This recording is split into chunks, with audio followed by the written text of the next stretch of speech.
मंडळी, आज मी आलो आहे नागपूरमध्ये आणि श्रुतीजीच्या घरी आलेलो आहे आणि भरपूर यांच्याकडे पहिले पण मी वेगवेगळे पदार्थ खाल्लेले आहेत. खूप सुंदर पदार्थ करतात. त्यांचीच तर स्पेशालिटीज आहेत. 3-4 त्यांच्या स्पेशालिटी अशा आहेत ना, तुम्हाला सांगतो, तुम्हाला आता तुम्ही बघितल्यानंतर तुम्हाला कळणार आहे ते. पण आज ते काय करणार आहेत ते त्यांच्याकडनं जाणून घेऊ. नमस्कार.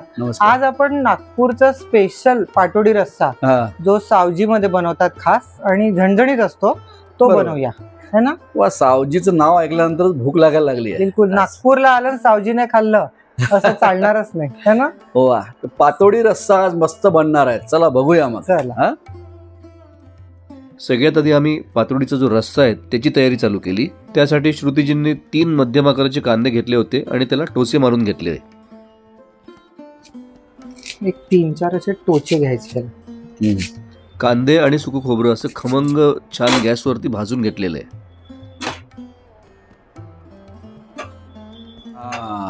खूप मला वाटतं गावाकडे किंवा शेतावर तर अजून मस्त वाटत असणार ना. मस्त लागेल चुलीवरती. याला छान असं खरपूस मस्त भाजून घ्यायचं आहे, जेणेकरून आपल्या ज्या ग्रेव्हीला रस्स्याला एकदम मस्त टेस्ट मिळते.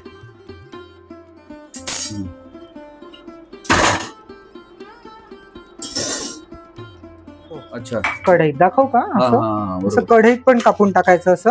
अच्छा, गरज नाहीये की याला खाली उतरवलं पाहिजे. बरोबर. रादर तुम्ही करू शकत असाल तर याच्यामध्येच ते करायचं.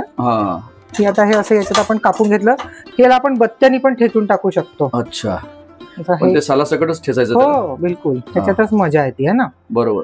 हे जे असं जळकट आहे ना, हे असे कापून घ्यायचे. इथे घेते वाटल्यास, थोडं गरम आहे ना. हो.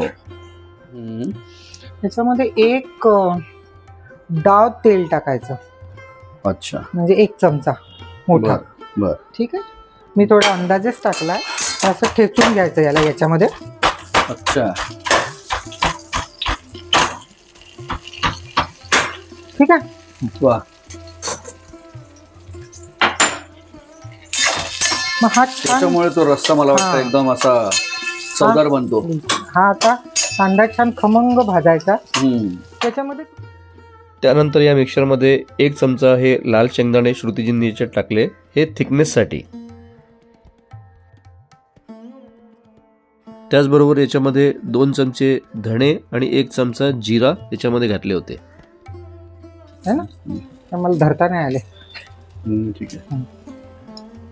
काय शहाजिरा? हा, शहाजिरा, मेथी दाणा, दगडफूल, जायपत्री, कलमी, बड़ी इलायची.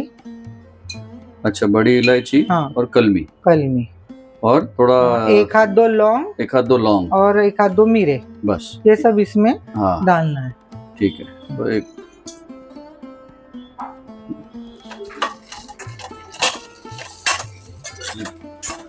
ठीक आहे.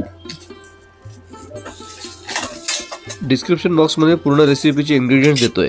आता हे असं झालं, याला फ्लेम बंद करून बरं यामध्ये असं पाणी टाकून ठेवायचं. याला तुम्ही आपण आता काय करतोय आपण? पातोड्या. हा, ओके. तेल घ्यायचं आपल्याला पहिल्यांदा. हो. याच्यामध्ये ना थोडं तेल जास्त घ्यायचं. अच्छा, कारण या वड्या चांगल्या झाल्या पाहिजे. अर्धा चमचा मोहरी, त्यामध्ये 1 पाव चमचा जिरं सोबतच असं.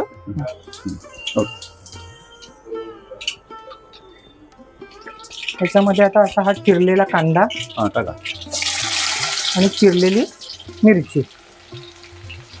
कांद्याला या असं ब्राऊन नाही होऊ द्यायचा, हा असा व्हाईटच राहायला पाहिजे. आणि या मिरच्या पण अशा हिरव्याच दिसल्या पाहिजे अशा ना.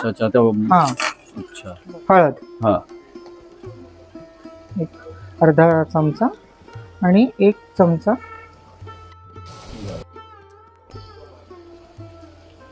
आणि मग यात पाणी घालायचं. 1, 2, 3 आणि हा 4 लोकांसाठी करतोय ना आपण. तो 4 कप पाणी घेतलं. हा, 4 कप पाणी. एवढा छान लाल रंग येतो. ते कुठलं तिखट काय वेगळं आहे काय?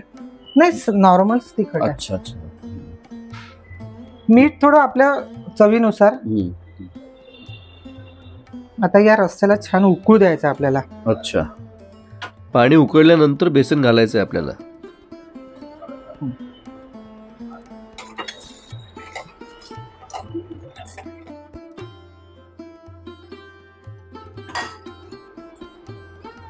तीन पुष्कळ ना.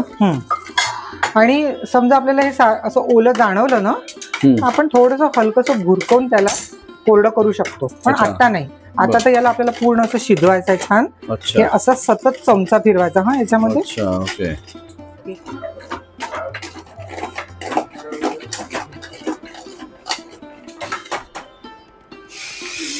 मस्त वास येतोय. जर आपण नुसतं तिखट टाकलं असतं तर हे लाल लाल झालं असतं. असं सुट्ट हे बघा, हे असं. अच्छा, सुटायला लागलं तिथपर्यंत शिजवायचं आहे. सुट्ट आपोआप याचा असा एक गोळा तयार होतो. कोथिंबीर टाकायची छान अशी एकजीव झाली. बर. याला छान हाताने असं हे करून घ्यायचं.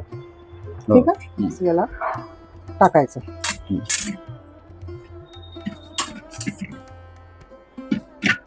हे खूप गरम असतं. अच्छा, ते वाटेनी पण करू शकतो का? कशाने पण, वाटी किंवा असं चांगला डाव. हाताने, ऍक्च्युली हाताने पण करतात, पण खूप गरम आहे ना, म्हणून आपण याने करूया. बरोबर. एक सारखं झालं पाहिजे, पातळ जाड नको. याला सेट होण्यासाठी साधारणपणे 10 मिनिटं लागतील आपल्याला. हे असं थोडं कोमट झालं याला, म्हणजे पूर्ण थंड करून घ्यायची गरज नाही. नाही.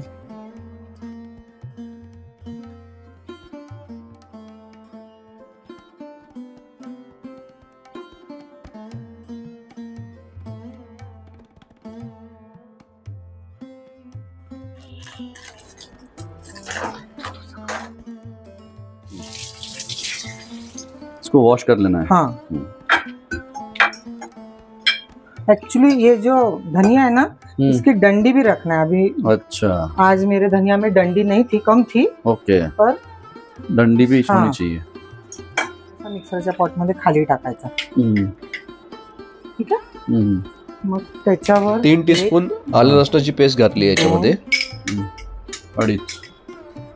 3 टाकली तरी चालेल. ओके. थोडी तर कमी झाली आहे, टाकून घेऊया आपण. ठीक आहे. यावर आता आपण हे जे भाजून जे आपण हे जो मसाला बनवलाय, ज्याच्यात आपण थोडं पाणी टाकलंय, आता ही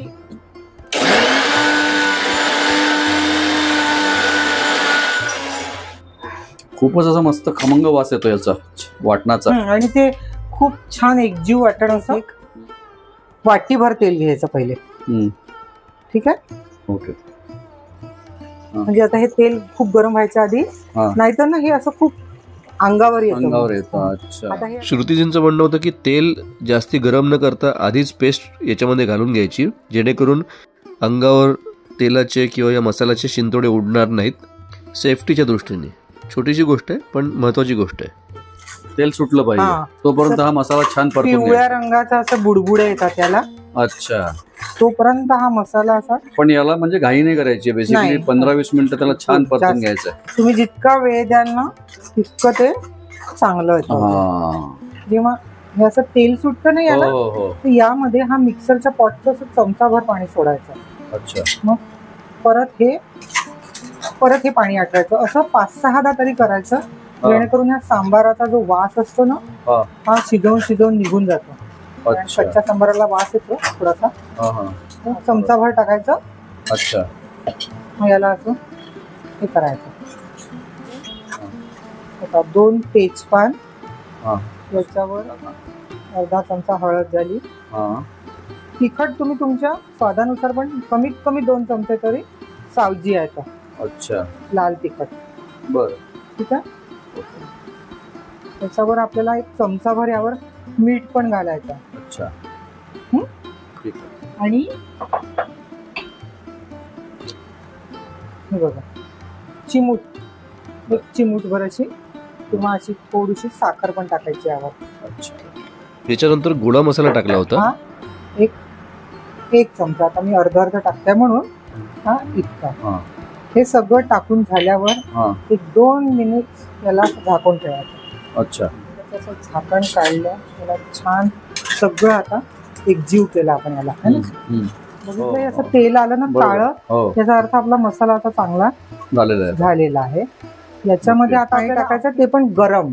अच्छा, ठीक आहे. तेलाचे बुडबुडे आले ना आता, त्याचा अर्थ आता आपण याच्यामध्ये आपल्याला पाहिजे तसं पाणी मिक्स करू. थोडं पातळ घ्यायचं आहे कारण वडी सोबत खायचं आहे. बरोबर.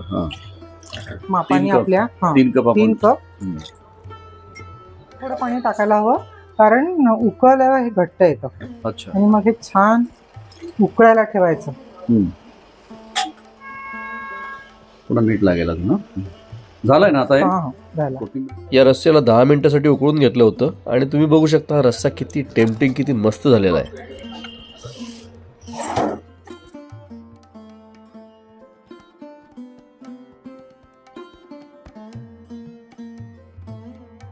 खूप भूक लागली होती. गरमागरम हा रस्सा आणि त्याच्यावरती या पातोळ्या मस्तपैकी अशा सजवून घेतल्या सर्विंग प्लेटमध्ये.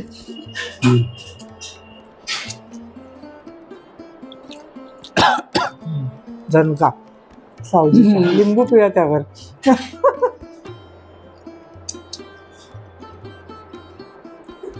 जबरदस्त, मस्त खरंच.